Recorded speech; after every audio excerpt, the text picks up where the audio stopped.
Africa is leaving us.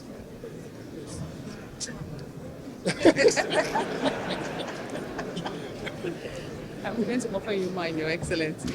Welcome, sir. I better take yours. It's now off. I have to put it back on. The little game we just play here. I took the microphone from Leal, and the lady was getting annoyed. So I decided to put down Leal's microphone. I will never want to have the fury of a lady. And because the fury of a lady can be unmanageable. Well, we have been told to keep to the protocol.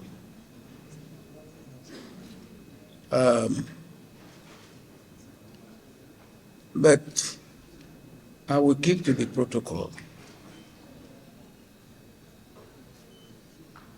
as much as possible.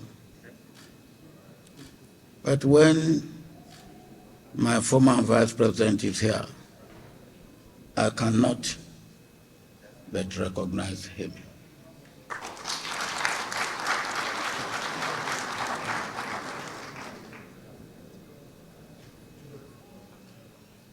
Well, I cannot but also recognize Mrs.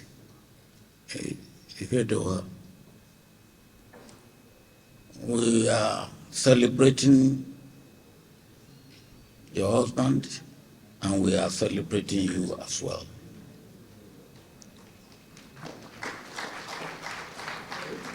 I cannot but recognize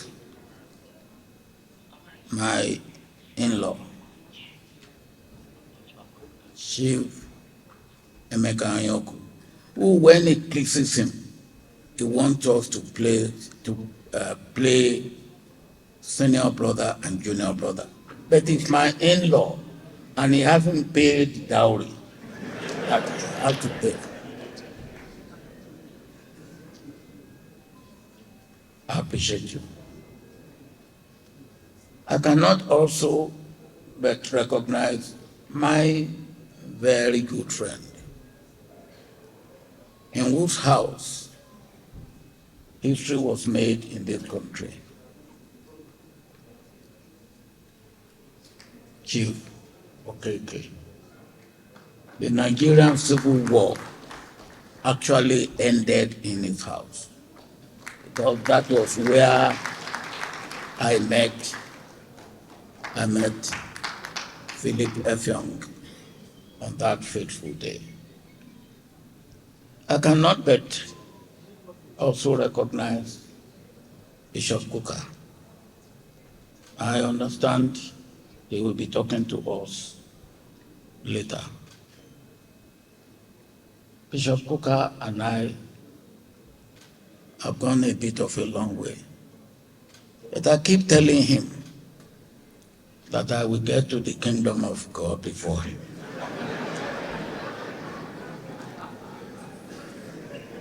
And he keeps telling me that he has become a bishop because of me, so that I can get to the kingdom of God. Well, you will forgive me if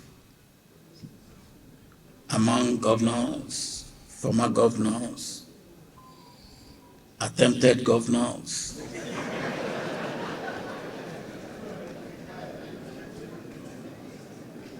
I will also recognize Peter Obi, who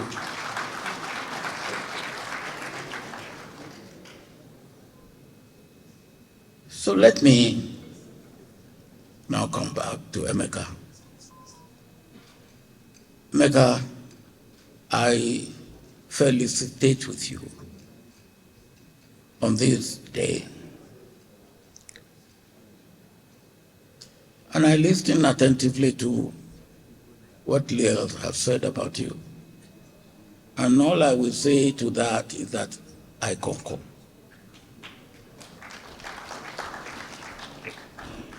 I say you should bring the microphone closer to your mouth. We're not hearing And why didn't you say it publicly so that they can hear?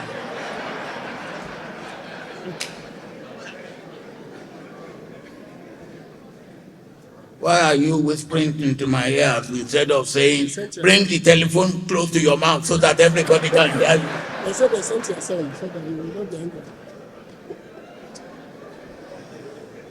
Now that you have said it, what is more? You said so that I will not be angry. What is to make me angry if you are correcting me correctly?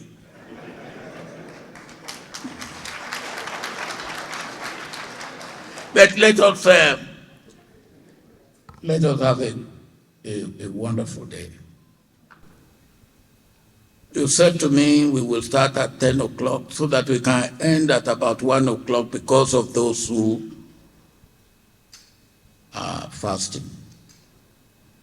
And I don't want to take too much of your time, except to say that this is a day that we are all happy to be here with you, to celebrate with you, and to share the joy of this day with you.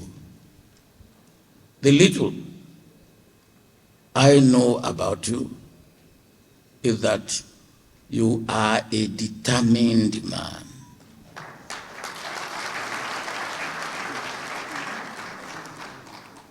There's no perfect human being.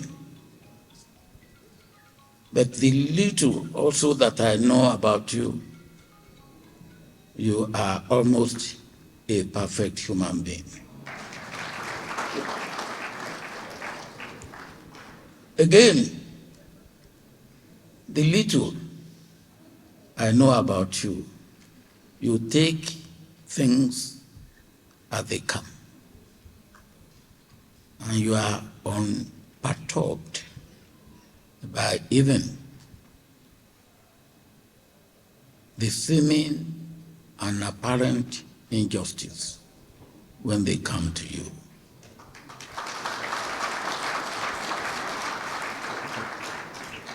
For me, I will do everything to be here with you today, and you know that. And I'm really happy to be here with you. And you have chosen for discussion, which again, I believe, is an indication of your mind, of what you believe for this country. You have chosen for discussion democracy. Is it failing in Africa?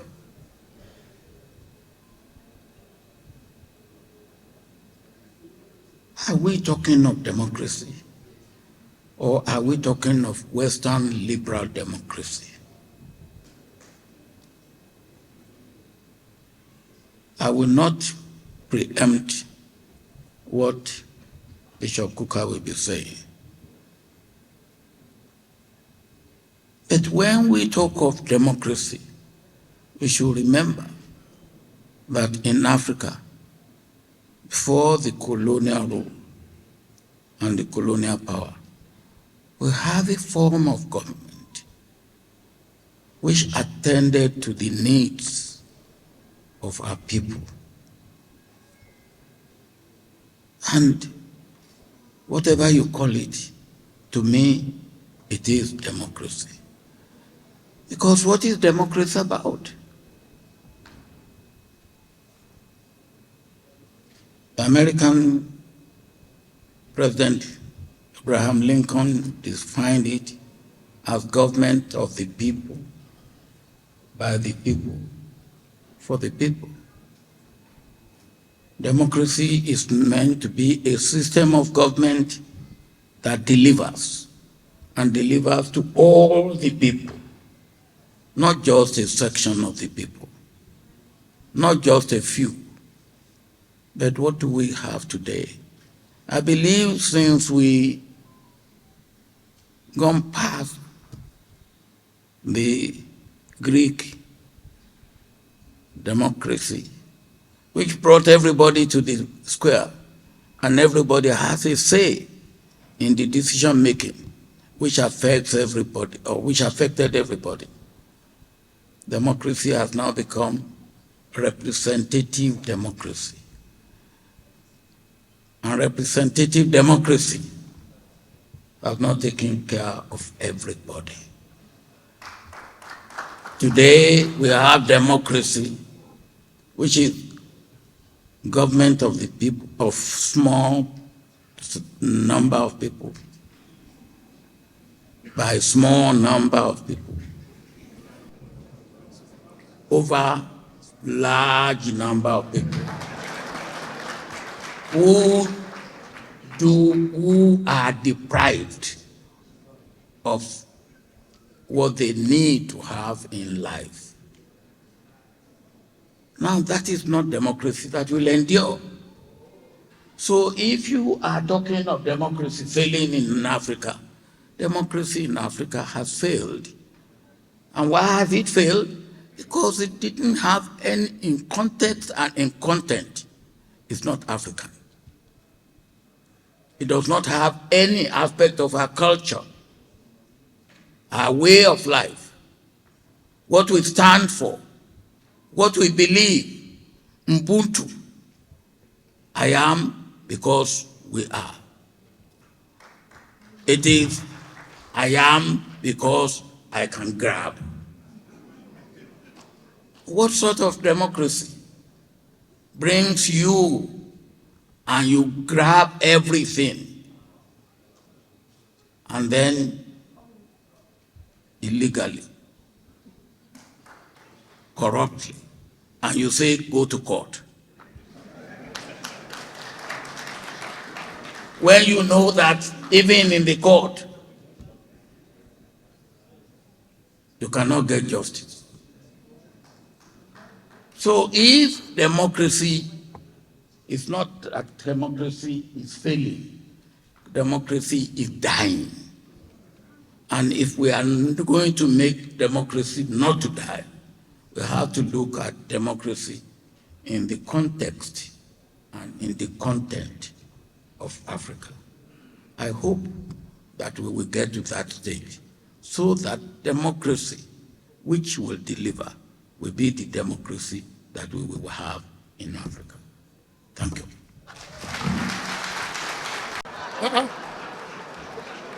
Thank you. Thank you very much, Your Excellency. Thank you very much. As the president was speaking, the former president was speaking, the former Senate President Bayo Sani joined us.